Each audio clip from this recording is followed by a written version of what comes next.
चॅलेंजच्या नावावर निस्त्या बोंबा. हॅलो सगळ्यांना, 90 डेज चॅलेंजच्या दिवस 20मध्ये तुमचं खूप स्वागत आहे. 20 दिवस झाले चॅलेंज घेऊन, पण काय फरक माझ्यात पडला हे मला काल परवा जेव्हा मी बाहेर गेले होते, त्यावेळेला कळालं. म्हणजे स्वतःतलं स्टॅमिना, स्वतःतली स्ट्रेंथ वाढवायची आणि त्याच्यासाठी या सगळ्या गोष्टी करायच्या.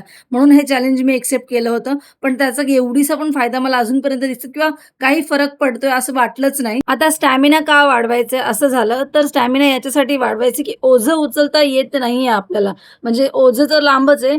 चिनूलाही मला कुठे घेऊन जायचं असेल ना, तर मला एका माणसाची गरज लागतेच. कारण मग मला त्याशिवाय बाहेर जाता येतच नाही आणि म्हणून मग मी विचार केला, की स्वतःमध्ये थोडंसं स्वतःला स्ट्राँग करायचं. बट काय मला कळालंच नाही, की माझ्यात थोडासाही बदल का नाही झाला?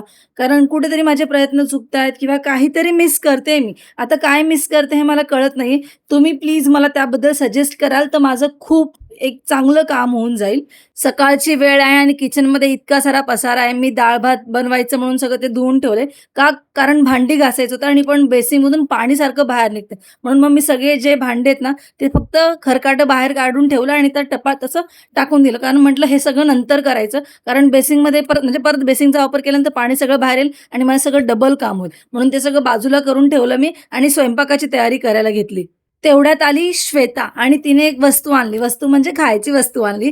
तर हे आमच्या दुसऱ्या एका मदरने पाठवलं. म्हणजे तिच्या मम्मीने इडली आणि त्याची चटणी पाठवली होती. म्हटलं तसंही मी आज बनवणार होती कारण काल यांनी मला सांगितलेलं इडली बनवायला. ते पीठही मागवलं पण मी लेट उठल्यामुळे मी ते बनवलंच नाही. आणि बघा म्हणजे कुठेतरी आपली इच्छा निर्माण झाली ना, की इडली खायची किंवा काही करायचं, तर ती गोष्ट ऑटोमॅटिक होऊन जाते. आणि मग मस्त 4-5 इडल्या खाऊन राहिलेलं काम सुरू केलं परत.